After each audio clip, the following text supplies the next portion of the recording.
Hi, welcome. I am Llewellyn van der Merwe. I am a developer and the founder of Joomla Component Builder. Currently also still maintaining the project. And I've often been asked by a number of the users of JCB, as we call the project, how can I easily get my offline developing environment, how can I easily get it to be accessed from an exterior source, like a client or a coworker or an assistant or a colleague. So the purpose of this tutorial here then is to actually show you how that can be done for let's say a day or just for a short period. Get someone to give them access to your local developing instance and to then let them collaborate with you there. Maybe you have a video call while they also have it open and that kind of thing. So it comes in very useful to be able to do this. So I'll be giving you a quick tutorial how to do that. Now I say quick, but it's quick relative to how long it would take you if you would have to try and do this without a good guidance. It would then take you days, I suppose. So it's still quite a lot of information. But once you understand the principle and the way it's done, you'll probably find many use cases for it. And yeah, so enough said. Let's start looking at what we want to do here. Okay, so first of all, we want to let a public user type in a normal domain as they would usually do. And that domain we will call the URL. The URL will then query a cheap AWS server. I call it cheap because we're talking about maybe $350 US per month, so it's really not expensive. And that AWS server will then call to our large local development server. So if you've got some old hardware standing around, most of us have migrated to laptops, so we might have some tower or any workstation that has maybe an i5 or i7 processor, maybe 8 gigs of RAM. If you can make it 16 or more, then that's brilliant. Maybe a solid state, maybe a few old hard drives, and you formatted those and you've installed a Linux Ubuntu server on it. That kind of infrastructure in the cloud is quite expensive, but most of us have those things standing around doing nothing because we've all started using laptops. And well, most of us, maybe some of you haven't. Maybe if you're a gamer, you haven't done that. But for me as a programmer, I've got a lot of hardware standing around, really doing nothing. And so for that purpose, I've transformed them into servers, and I use them as my local developing environments. But I do need them public at times. I don't want to really move the whole thing public, like an official server that scales to that capacity.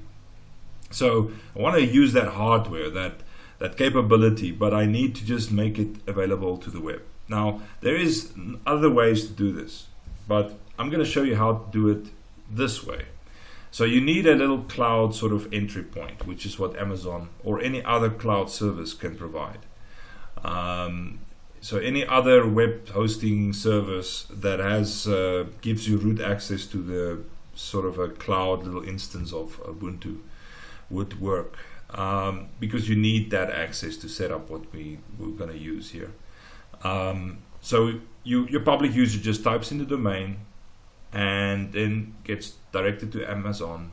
Amazon directs to your local developing environment. The local developing machine pulls up your Joomla Docker instance, and Joomla then returns the query to local, Amazon, URL, public. So it's a circle. The query goes in and goes out, and goes in and goes out. So there's a lot of detail in between all those steps, but we don't need to think about that. That's just giving you the workflow or the packet flow as it will move from the end public user back to the public user. Okay, so we will then start by first looking at the Joomla Docker setup, because I'm actually assuming that you've already got a local developing environment. If you don't, I'm going to give you just a little bit of guidance how to easily deploy that with some of the Docker work I've done. I am currently working to improve some of the Joomla Docker solutions. So this solution I'll be showing you today is almost been abandoned, but it's still functional and it will still serve its purpose as a Joomla 3 easy deployment option, but not for production. It's just for local development. So if you want to test things, if you want to run some local software with Joomla in Docker, then this will work for you ideally. So I'm not going to spend too much time on how to set up Docker, although I'll show you some of that. It's really easy in Linux, and in fact Docker was built for Linux, and it makes use of existing Linux functionality. So it sort of takes out the pain of how to set up things in Linux manually, sort of does it for you. So it's really an in-between software. There is many other solutions than Docker that does really the similar thing. It takes existing conventions that exist in Linux and makes it easy for you to sort of get that going. I'm using Docker. I've been using it many years now, and it still works for me. So we'll use that as our demonstration. But you could also use the Bitnami stack. We've got a tutorial in the JCB tutorial list how to set up a Bitnami stack. You could also use that. You would end up with sort of similar kind of outcome, which we would look at, and I'll make note of that as we go. Okay, so let's look at Docker then, and therefore let's look at my local, because it's on my local machine. I'm going to open my local machine in terminal or command line, and we'll be looking at Docker first from that angle, and then I'll show you a software that I've found that is very practical to sort of investigate your Docker instances and to manipulate them and even clean up, sort of remove a whole lot of things you no longer need. So it's just nice to manage your Docker things in a GUI and saves you time. But for those of you who already know all the Docker commands, it's probably not necessary at all. Okay, so let's look at that. So here I am on my local server. It's called Stokkie, which in Afrikaans means little branch. It's a sort of a way of saying it's a little branch of what I'm doing. Okay, so we're here in a folder where I've got a YAML file. Now, it's a Docker compose file that's written in YAML, and so you could use Docker compose to basically deploy all your instances. It's a very smart feature in Docker, so it takes care of a lot of detail. Now, you could probably use this Docker YAML file that I've got here, this compose file, just that way, it's exactly the same way, and it will work. So I will take that compose file and I'll put it in a Git repo on GitHub, and I'll actually show you a link at the bottom of this tutorial on Google, and you can then just go copy that out if you would like.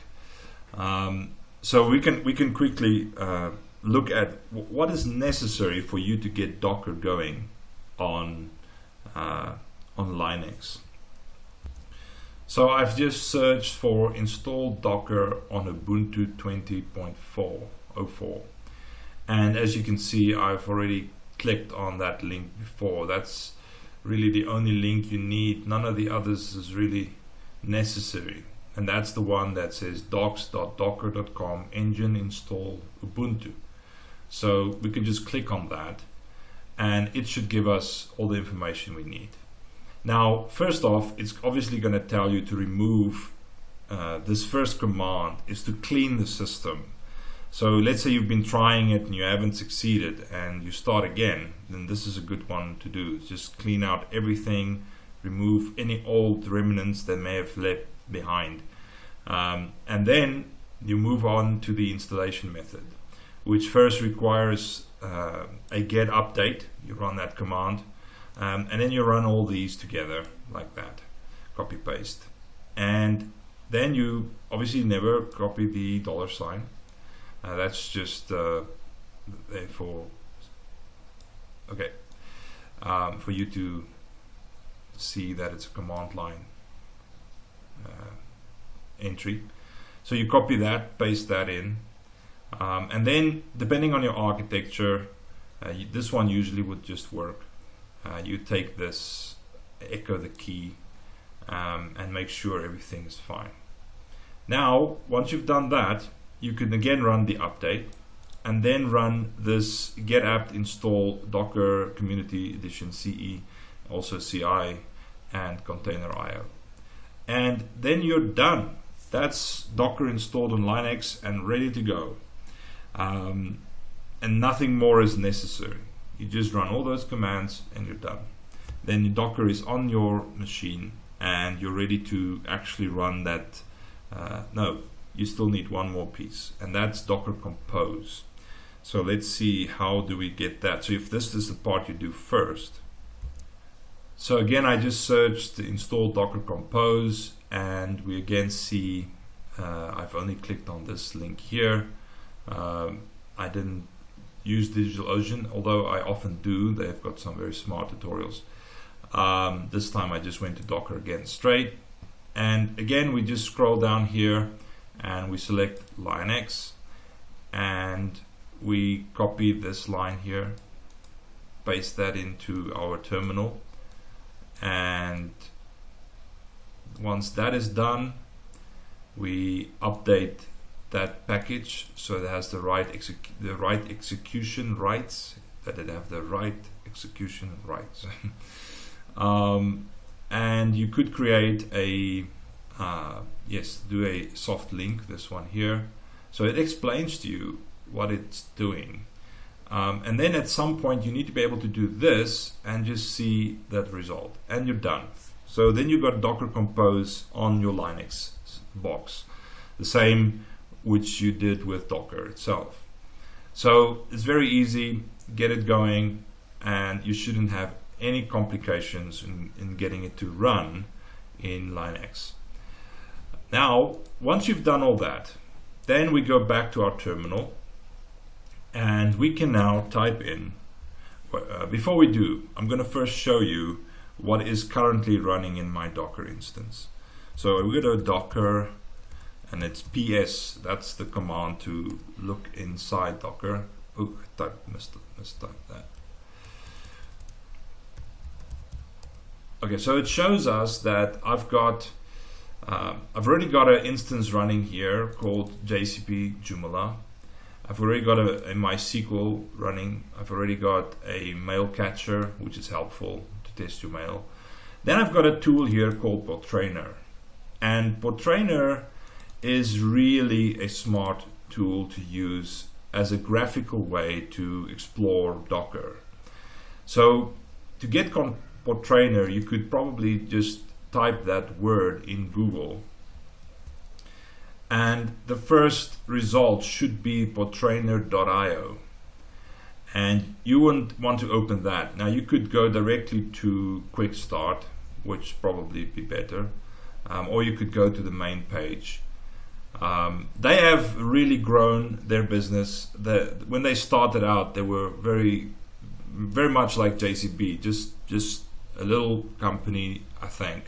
Might be indifferent, but they were small and they did this project, and that's when I started using them. So now at this point I think they've grown quite a bit.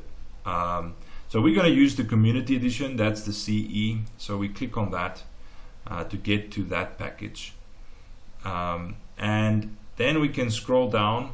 We say we want to use Docker deployment, and there we have our commands. So we first create what is known as a Docker volume called Portainer data. And then we want to use these this command here, this whole string. So you could just select the whole thing.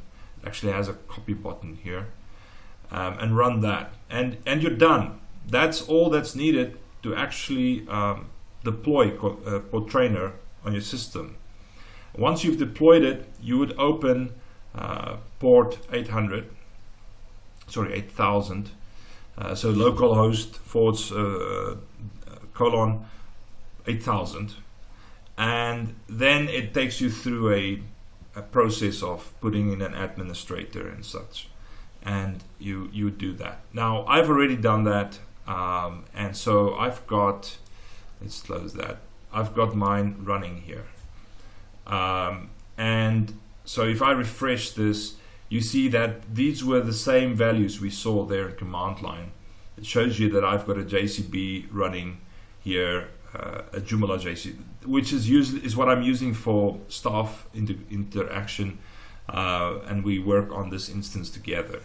So this is where many of my projects are, and we're working on it there in this Docker. Now I've got this set up a little differently from what I'll be sharing with all of you, because I wanted this instance to be persistent, so that even if I sort of delete everything and then respun it up again, it doesn't lose its database, it doesn't lose its file system, it just refreshes the actual container.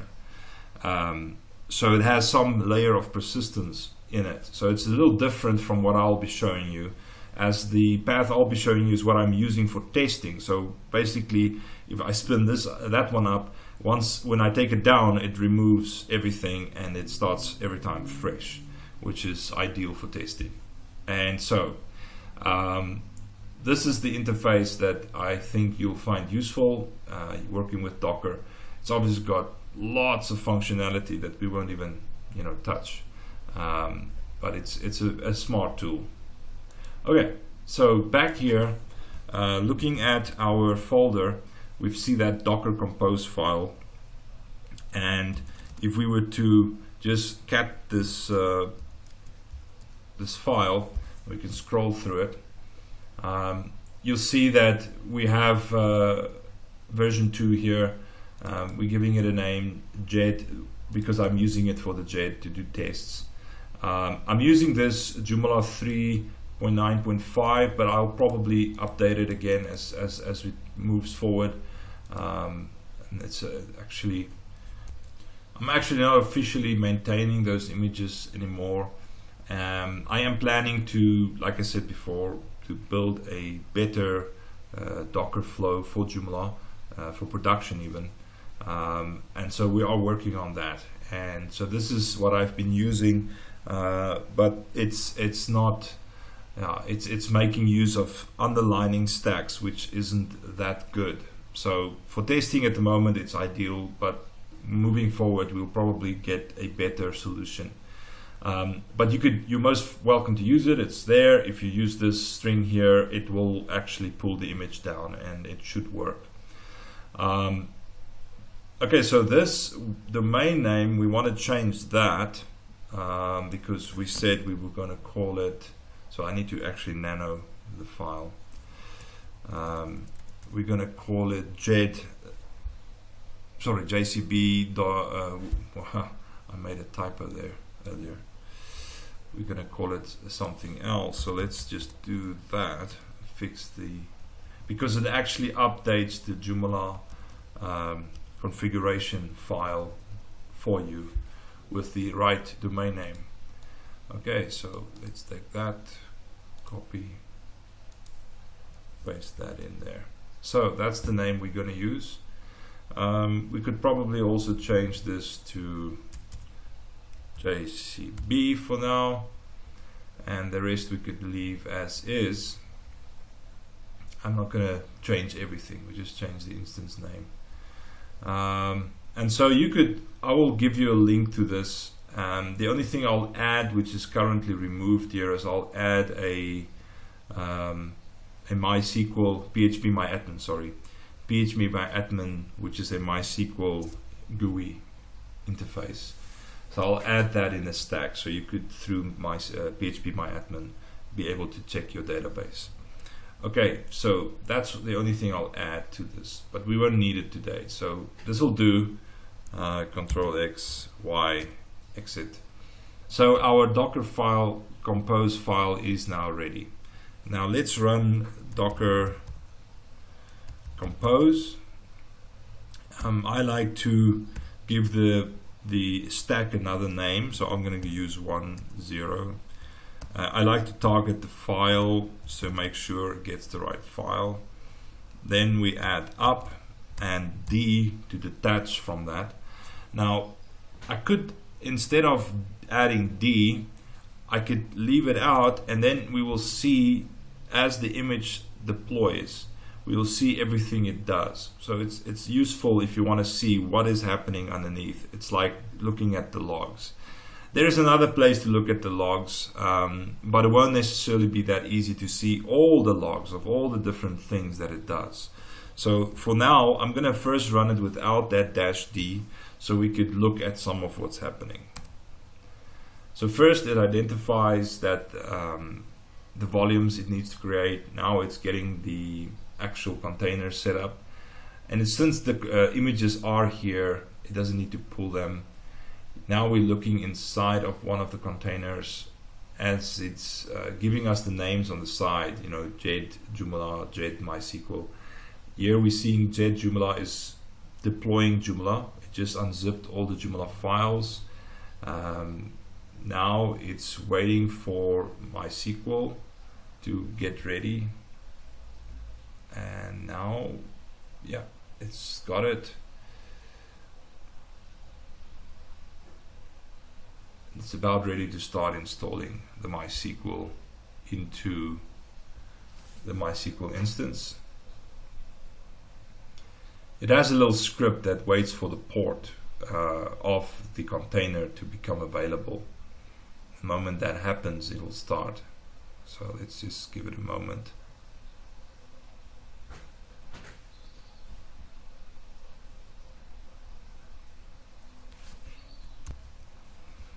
Okay, it's now installed the actual database, and it's now downloading JCB. So this instance automatically installs JCB for you. So it's now downloading that. So it's now installed JCB. That was quick. And it's now downloading the Jet checker. It's about ready to download the Jet checker, which is what you want to test your extension with before you actually commit them to the index on Joomla, the Joomla extension, the directory, that's Jet. Okay, so it's doing that. Okay, so we have the Jet checker installed. It gave us a little notice here that it's done it. If we scroll up to the end of the component builder, we see there, wait, that's the Jet checker. Here is the message you may have missed because I paused the video. So it also showed that for the component builder, Joomla component builder, that it's been installed. Okay, so those two extensions were installed, and your Joomla instance is now up and running on your local machine. So if I was to refresh this local machine, now you might say, but why is it using a public domain? Well, I'm running a Raspberry Pi with Pi-hole. Now, it's a very smart little interface that helps you manage ad blocking. So I have one of those in my network, and so I can add my own custom domains to this Pi-hole. If you want to check it out yourself, you can just type into Google Pi-hole like that. And it's this one here. So I've got one of those running on my network to actually mitigate ad tracking and stuff. and it has a nice nifty local DNS management, so you could add your own domains for that network. And so that domain is just generic. If you try opening it from your end, you'll see there's nothing there. The support.vdm.io. It's just for my local network. Okay, so we see our instance has deployed. It's called 01 as I intended, and for all practical purposes our local environment is running. Now I could go to this pi hole and give it a generic domain name and aim to this local IP address, and it will open that website. It's running on port 8092, so I could easily access it on that port, and but we want to give it access to the public. So I will, instead of, because it will really, the tutorial will get very long, I'm gonna go to the next step, and that step is to make sure that the local environment is able to talk back to Amazon, and make sure that Amazon is able to talk back to my local environment. That is the next step which is necessary for us to do. So in our Jug meeting we had recently, I didn't go into depth of setting up the Docker instance, but today I gave you a little bit more to give you, make you see how easy it actually is to do that. Okay, now what I'd like to do now first is actually take us to Amazon and show you what you need to do there. So once you're logged into your Amazon console, you obviously go through creating an account, and I've created this account for demonstration. So once you're logged into this account of yours, you're going to need to go to two places. The first, if you're going to be managing your DNS from Amazon, you'd need to go to Route 53. But you could manage your domain from any of the registrars that is out there. And there are many similarities. So what I'll be doing in Route 53, you should be able to do anywhere else where you have a register. So we're going to open Route 53. We'll go to that in a moment. The other place you want to go, which just for convenience and simply just saves us time, is to Lightsail.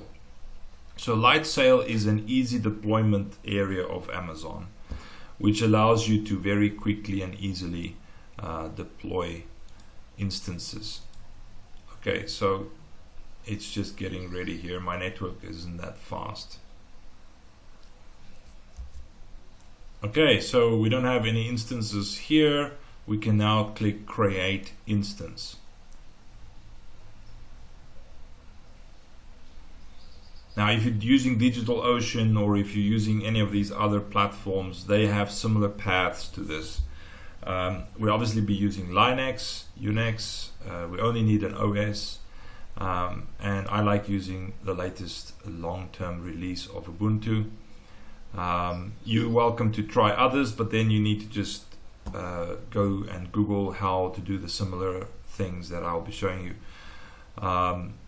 in a minute here. And it's got a first month free instance for the $350 US, which is very low.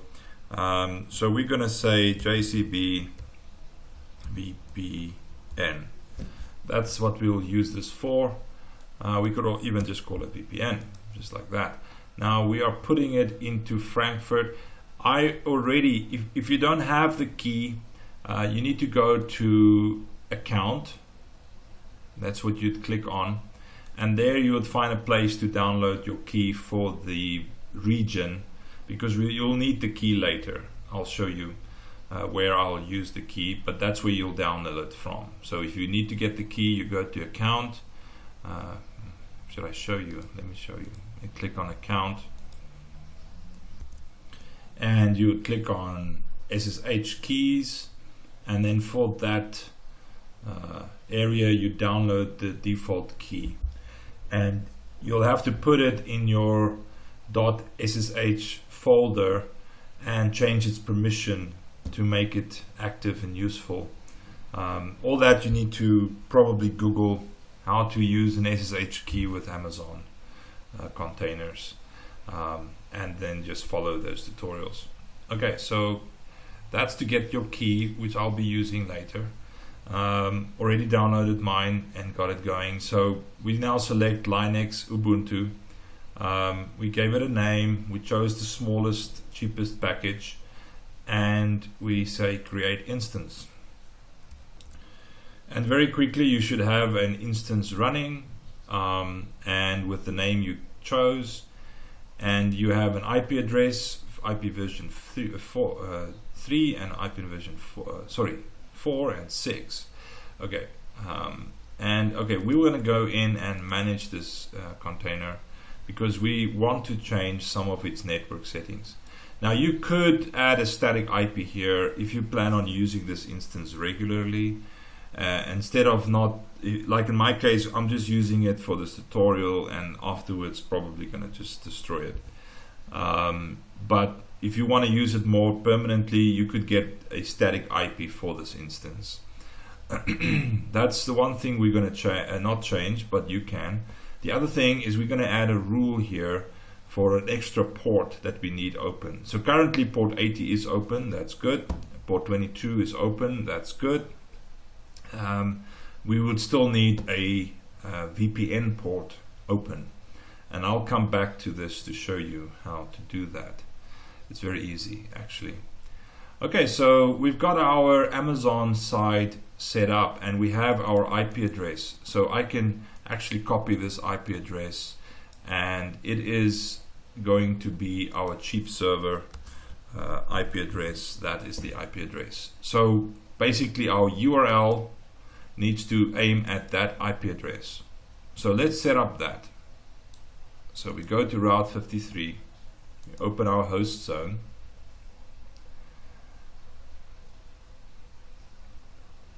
and I've added this domain here for this demonstration, and we create a record, and we said it's going to be JCB website mount.com, and here we're going to paste that IP address.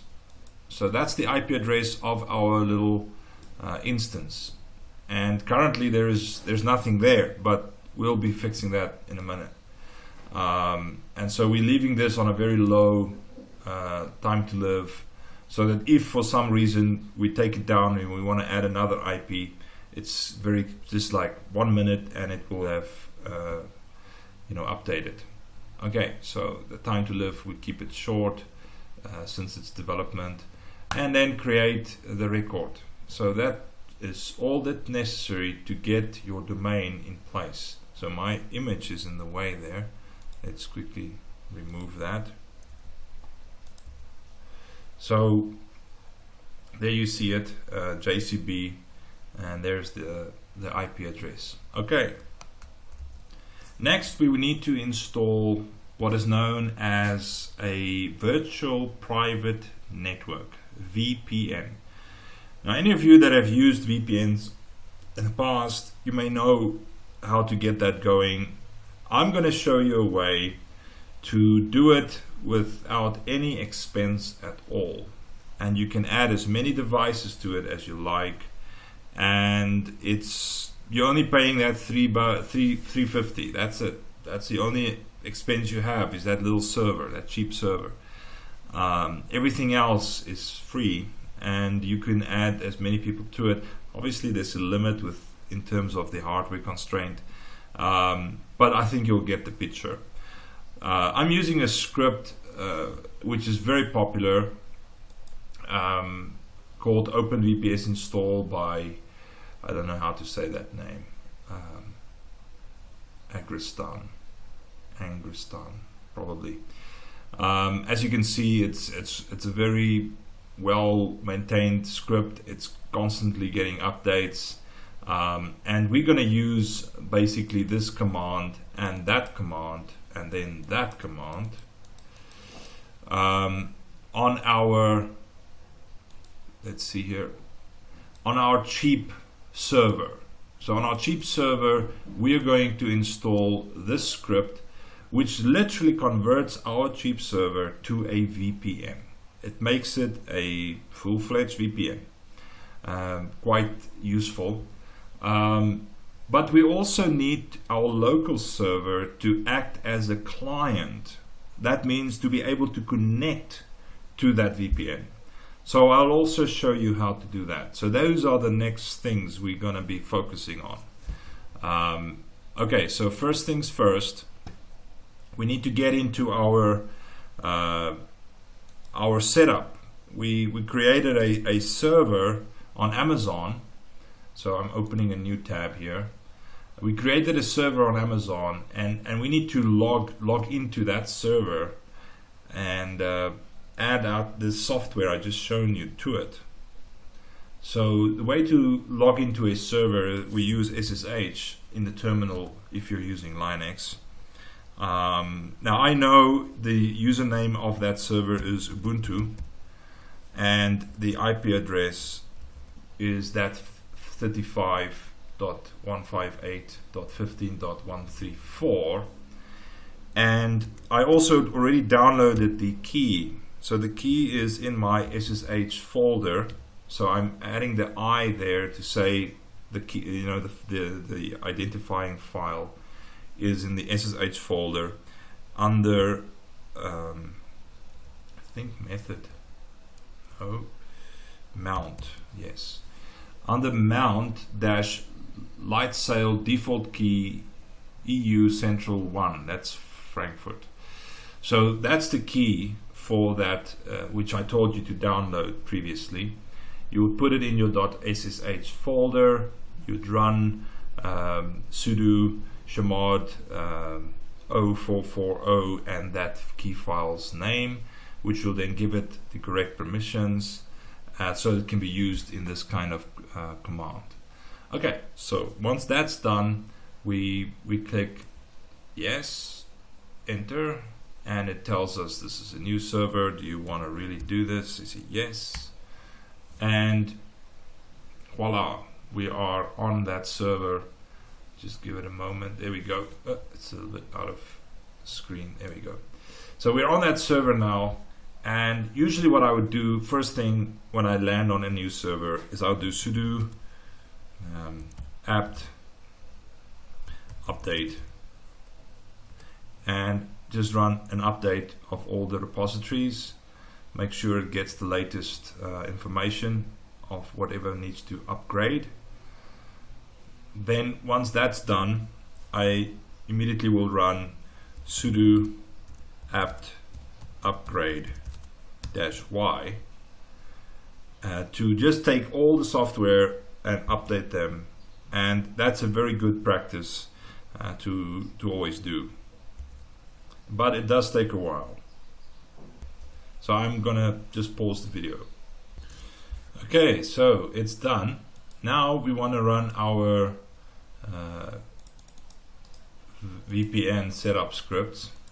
So we just copy that out, paste it in here. Now to paste in terminal, there are many ways depending on what interface you're using.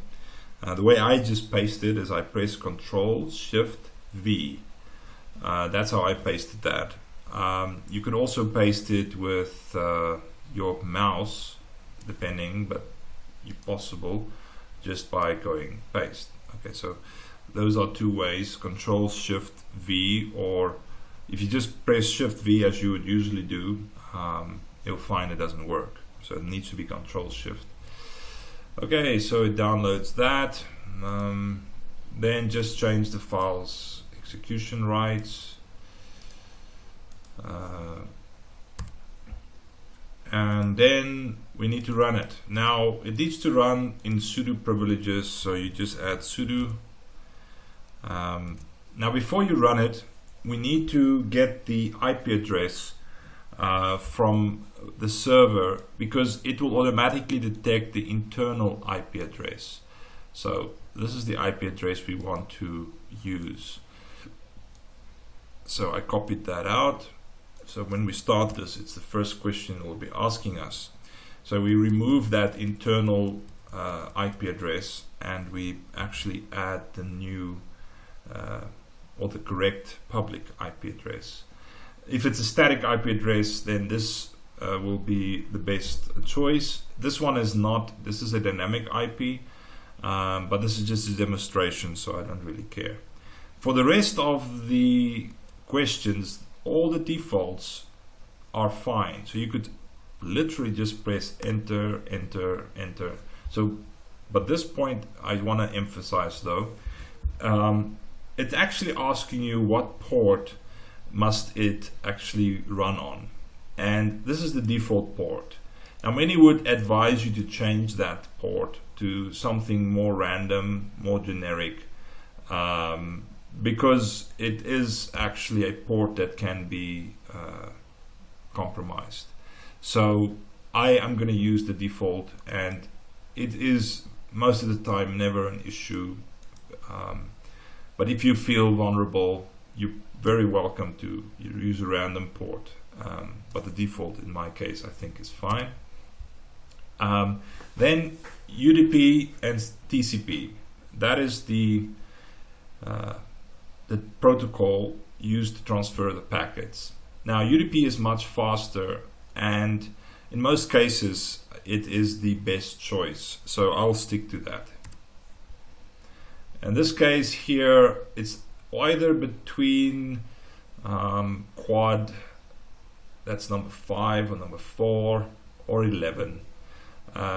It's really another layer. Like I explained to you, I'm using Raspberry Pi, or rather Pi-hole, which runs on a Raspberry Pi. Well, it runs anywhere, but ideally on a Pi. And it helps us to already manage some of this. Sort of where does it go get the answers for the queries you make. So it's really up to you. The default here I think is quite fine. But if you maybe like to use the FDN from France, then that's number 6. I know many like to use quad 9, but it's up to you. I'm just going to keep the default now. I'm also going to accept its recommendation not to compress, since it's not recommended because of a vulnerability, and I don't need to actually change the encryption settings, although it's possible and you're able to actually go read up on that. But if you do not know this area very well, it's advisable that you don't tamper with it, because it actually works as the way it is right now, very securely. Okay, at this point it's about ready to install. So it's got all the information it needs, and if I now click enter, it's going to install the software. So there it goes. That also takes a minute. Once it's finished installing, it's going to ask you for a client name. Now in our case, we are only setting up one client. So what is a client? A client is a machine that links into the network, because you've now created a virtual private network, of which the main node is that cheap AWS server.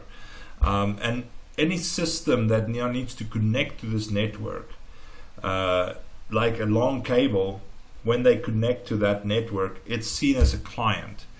And that is our local developing server. It needs to be a client of this network. And so we need to create a key for it. And that's simply what the name is for. It can really be anything. It doesn't even matter. But just for you to know, okay, this key is for that one. This key, if you add more than one client, because you can add like 5, 6, 7 different servers on this one network. And since it's really just a proxy, it will be okay. So I'm just gonna add here blah blah, which is really just generic. I'm going to use a password list client because I know the actual key will be resting on my local server, which is behind a firewall, which has all its ports closed, which is actually very secure. And only this tunnel is going to be open to the actual either colleague or assistant, whoever I want to get to my Joomla JCB instance. So I think a passwordless client here is making sense. But if you're giving a key to another individual who might want to use your VPN, I would advise you actually give a password to it. Otherwise, if someone gets the key, they can use it and look like it's your colleague while it's actually some hacker. So it's just a little bit extra security. It's like a passphrase for the key. So yeah, I'm going to use passwordless. And done. So if I do LSLA, we will see there is now a blah blah blah dot openvpn OVPN key or packet. So we can cat that, cat blah, oops, wait. And it will show us the actual whole key. Now we're gonna need this key in a moment, not just quite yet, but we're gonna need this key, and we're gonna have to copy it all the way from there down to the very end. That's right there. We're gonna have to copy that. So I'm just gonna say left click copy, and I'm gonna paste it in a notepad kind of gedit in my case, and have it ready within a moment. So we've got our client and LSLA. We can actually remove that key now because I've copied it. I could say remove with force the blah blah blah key, and now that key is only where I placed it. It's off from, but I can now use that key to actually access this system. So now we're going to change gears. We're going back to our local environment here. Now we're still in that Docker deployment, and we actually don't want to be in it. So what I'm going to do is I'm going to break out of it, which in the end breaks that whole deployment. But I'm going to just do it again with the D now, and probably it will just spin it up and detach. Good. So that's me getting out of that Docker instance because we just wanted to see the logs. But now it's still running. So if I take the terminal away and go to Container and refresh it here, we see that it's still running and it all looks green. So that seems to be quite fine. Now we want to install a client software of OpenVPN. To do that on Ubuntu, it's sudo apt install OpenVPN. Let's see, OpenVPN. Yeah, just that. And you give it your password. This is now on your local machine.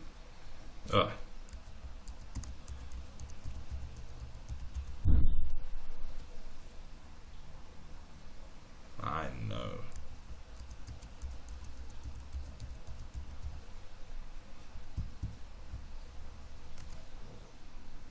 Okay.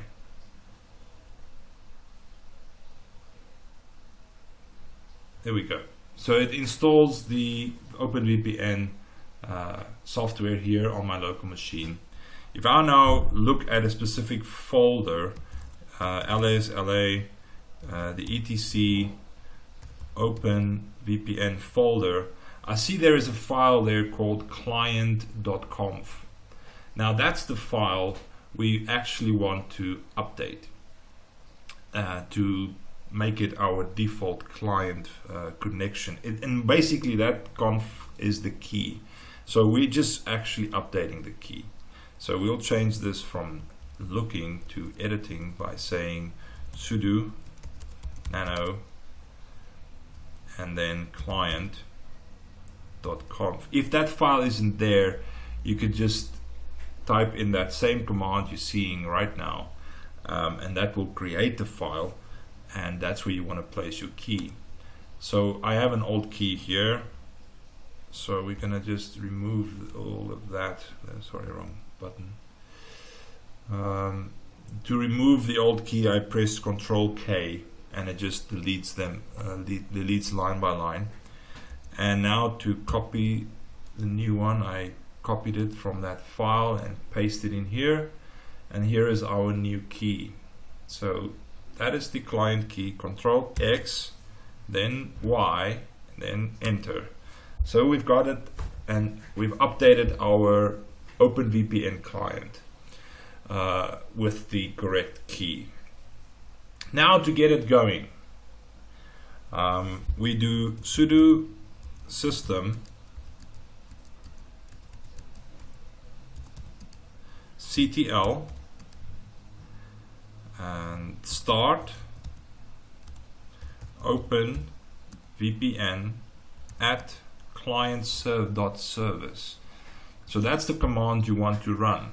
That command is like when you would click the button in the GUI that says connect. This is exactly the same command that's happening in the terminal. So running that command will immediately make that local server try to create a connection to that cheap AWS server. Basically like linking into that network, which means that your server must now have internet access. It must be plugged in to the network and be able to call out. Now, how you know whether that is true is to go sudo apt update. And if you could do that and it's actually pulling data, then you know, yes, your server is able to see the internet. Now, what's also true is that you may have a firewall. So most firewalls are quite lenient in terms of calling out and only blocks calling in and not out. But if someone set it up that it also blocks all outgoing ports except 1 or 2 or 3 or whatever, then you must make sure to open that port 1.1. So if you look at the key, it shows you that it's going to try calling that IP, that port. So you need to give it permission to call out on that port and to get messages back on that port. Okay, so that port needs to be open on your local machine as well as on the remote machine. So we haven't actually done that. We haven't actually opened the remote machine's port. Now I told you that we're going to come back to that. So here we are, back to where we could have done that before, but I waited for this moment. We remembered that we decided that the protocol being used is UDP. We paste the port in there, and you just click, well, you could duplicate that for IP4, 6, and just add that port to your opened ports so that you can call into this machine on that port as a VPN. Okay, so that takes a moment, and there we go. We got it going. It's up and running.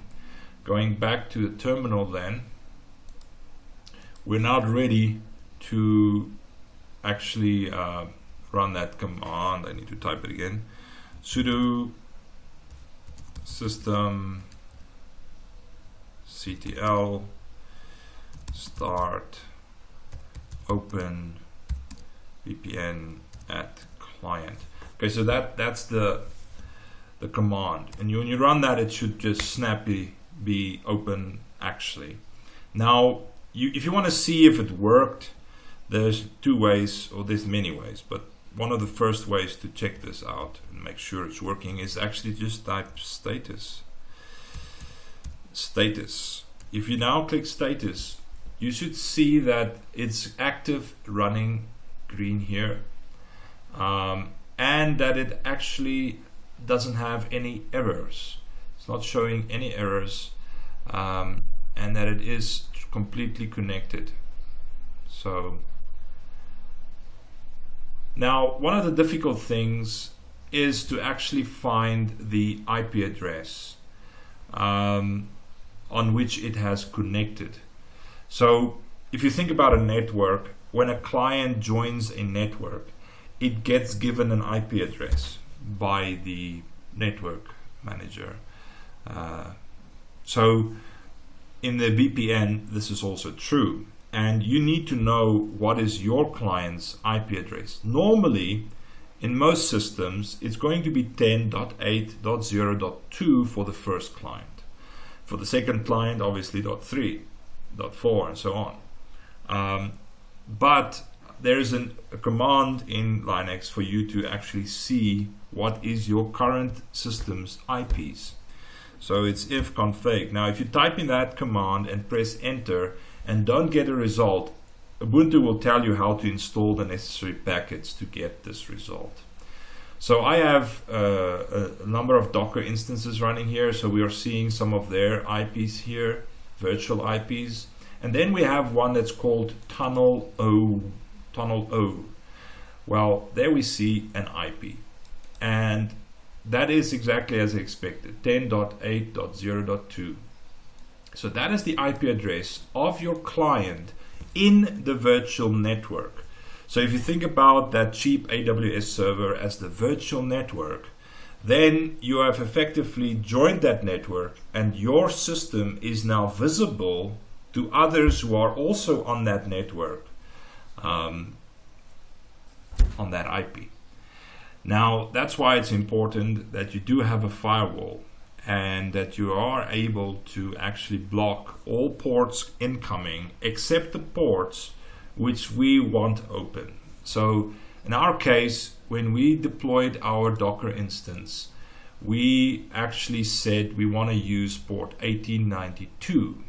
And yes, if you want to do SSL, you must use that port 4243 as well. But I'm not going to extend this tutorial to deal with that implementation. I'm simply going to focus on the basic and advise you to investigate it further yourself. Okay, so we need this IP. So going back to our little demonstration of what happens where, we now know that our local machine has this IP. So our public machine has that IP, our local machine on the virtual private network has this IP. And we also know that according to our Docker instance, that IP must open 8092. This one we know is going to be 80. So because it's 80, we don't need to add it. But this one is a custom port, so we need to add that specifically. Okay, so that information will be useful in a moment when we set up the Apache proxy, which we're also going to do on our AWS remote cheap server. It's going to have a sort of proxy redirecting functionality from port 80 to the instance, because if you think about it, the cheap Amazon instance is also on that network. So it can open its port 80 and people come in, and it can on that network direct traffic to the correct machine without anyone from exterior be able to access that IP address. So it does give a measure of security there. And from many discussions with other colleagues and friends who are experts in networking, this is indeed a very good solution. Okay, now let's do the terminal and scroll down here, go to our cheap Amazon server and say sudo. It's frozen. If that happens, I just close it and open a new instance, SSH, get that IP address.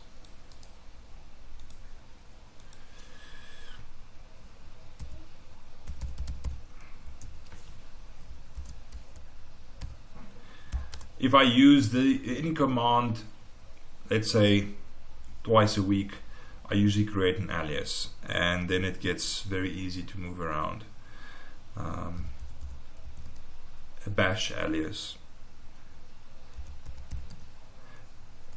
Okay, here we go. So we're back on that Amazon server, and you see there that it has a tunnel network, and it's got 0.1. So it is the main node as its IP, and so you're actually able to from here now connect to your actual server if you allow a port. So let's say you open port 22, you could even go back to your server through port 22. So there's many options available here, but we're just going to do a website redirect here. So we're going to go sudo apt install Apache 2. That's it. Enter. Say yes. And that's really very easy, very quick. Then, because of how Apache works, if we take our domain, remember we have that domain already forwarded to this server. So if we paste in here jcb.websitemount.com, it opens the default Apache page. So this is what you should see once you've installed Apache. So I haven't done anything, just installed Apache, already set up the domain. Now open that domain, and voila, it opens the Apache default. Now we don't want to use the Apache default, so we're going to add our own configuration to sites available. So first thing we're going to do is sudo nano. Oh wait, let me see. Let's first look. ls la etc Apache sites available.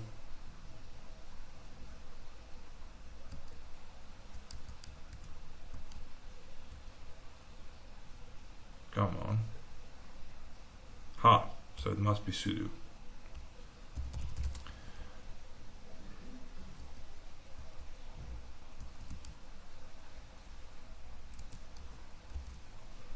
Okay, it sites with a, and then it's enabled and available.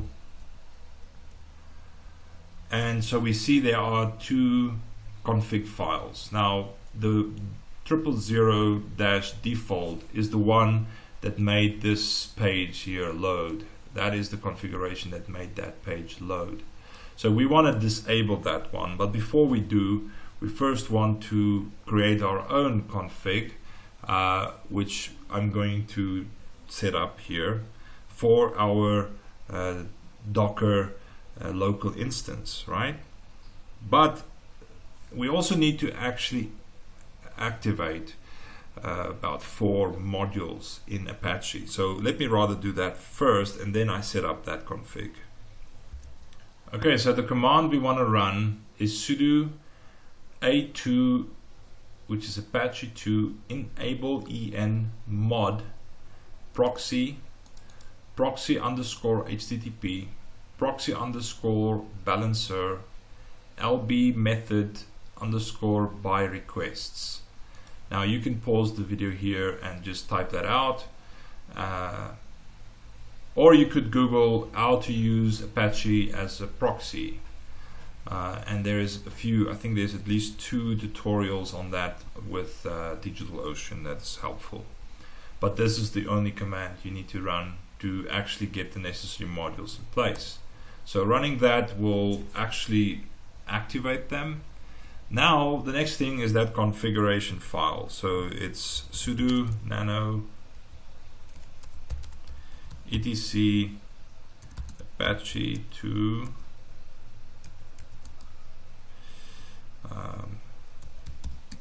sites available local.conf, and then the following configurations. Okay, so this is the configurations for my implementation. We have all domains. This is basically all domains. And even if you were to add more, you would just use the same. So you'll just take that, copy it, and if you have another server which is maybe on the same machine but another port, you would just paste you just paste another instance in, and you would change the domain. Let's say you call it now test, and you can change that to maybe 1. So the port, you just change the port. So that could be another instance. Or you could add another client, which is 10.8.0.3, and have another port on that. And you can add as many of these to this local conf file as basically your proxy manager. So at the moment we have there this JCB website mount. I don't have the other one set up, so I'm going to just remove that. Okay, so that's proxy, preserve host on, server name, proxy pass, / space http / the IP address, the port / and proxy pass reserve, again more or less the same. And that's it. That's all you need to add to get this to work. And so press Ctrl X and then Y and then enter.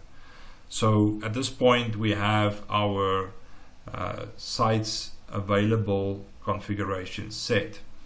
Now to disable the default, we type sudo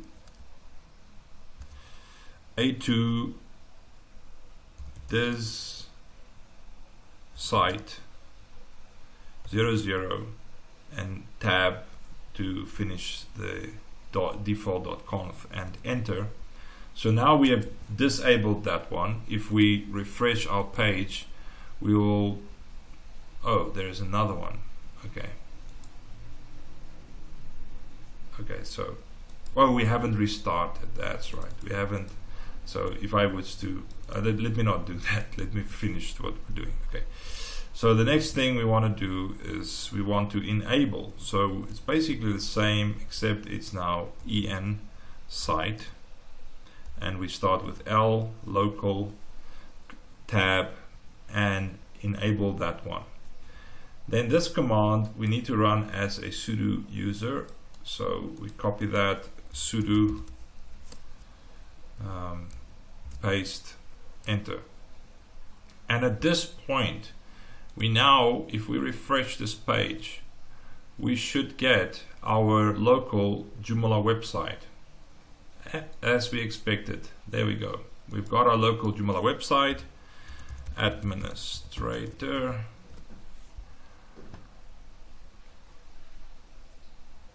and if you remember from the YAML file, the user was method and the password was, I think, 1 2 3 4 5 6 7 8 9 0, if I remember correctly. Yes. Okay, and so we are in and we have our system installed, and we have JCB here, we have JChecker, and just a little tweak that you need to do to make sure everything runs correctly is go to the actual managing of extensions, and you'll see that your cache of your extensions is not correct. This is because of the path that I currently use to install Joomla. We basically skip the whole, installation GUI that Joomla usually use. But in doing that, we're not using their default PHP path, which actually updates this. So you need to come here, show all, so that it selects all your extensions and templates and everything, and click refresh cache. which now will actually update this table. And it's one of the only drawbacks I've found so far, which may give you strange behavior at times, especially if you upgrade to Joomla 4 from this instance as a test. You will find that this issue is a problem.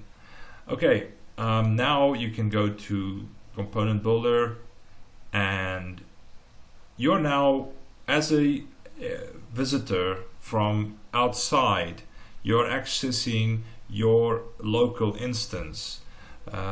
So you are, you've achieved your objective, and so we can actually start sharing our local developing environment with our colleagues, as long as our laptop's running or our local hardware, which we've set aside, is running. They can anytime access it. There is another feature which I've added as an extra layer of security, but it might not be necessary. But for those of you that are interested, the thing that I've done is I've gone to this port 80 on both the IP version 6 and IP version 4, and I have enabled restrict to IP. And then I actually deploy another cheap VPN, another 350 VPN, exactly the same as I've done, and I gave it a static IP, and I give the staff member or the colleague or whoever is going to work with me on the instance, I give them a key, and they connect to that VPN before they can connect to the system. So I basically block port 80 to that VPN's IP address.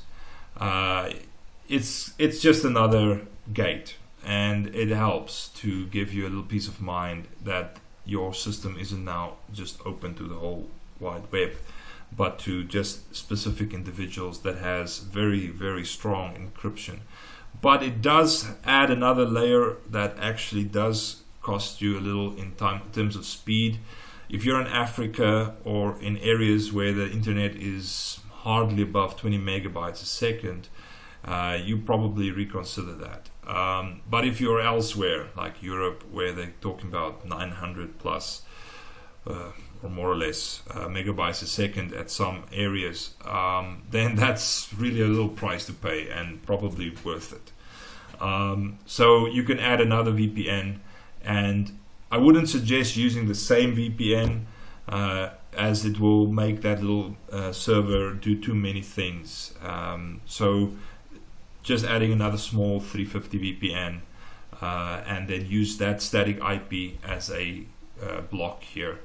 And so you can continue adding extra layers. So you could even disable your port 22, and you can probably do a little bit more with your UDP VPN port as well. But okay, that is a wrap. Thank you very much for your patience. That's really a whole hour of your time.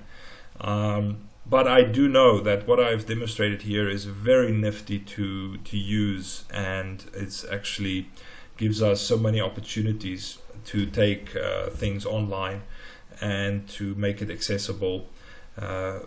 And so there's one last thing that I think might be worth saying within your local instance. So I showed you how to check that this instance, the connection of the client is running.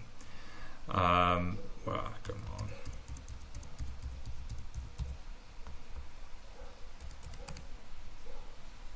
So that is the path to get that.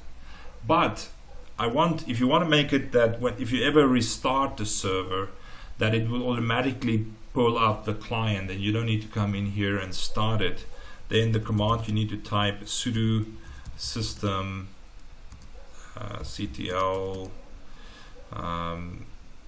enable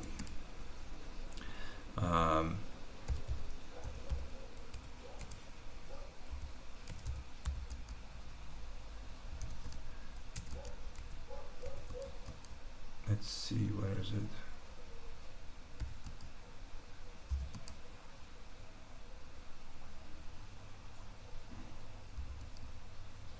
think it's that one.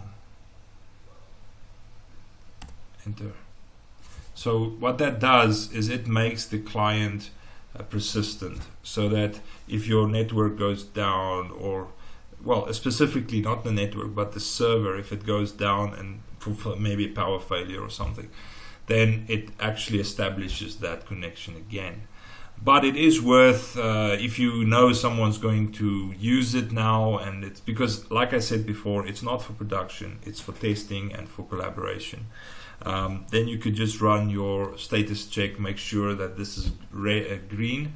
If there is a problem, you would simply run this command, and that is to stop